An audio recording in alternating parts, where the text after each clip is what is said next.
Tahanan ng mga kwento.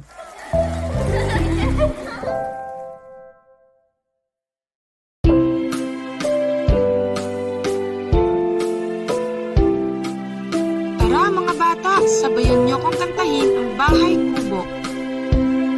Bahay kubo, kahit munti, ang halaman doon ay sari-sari.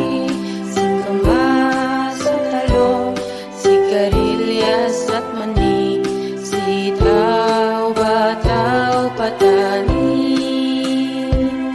tundol, patola, upot, kalabasa, at saka mayroon pang labanos, mustasa, sibuyas, kamatis, bawang at luya. Sa paligid-ligid ay puno ng linga. Bahay kubo, kahit munti, ang halaman doon ay sa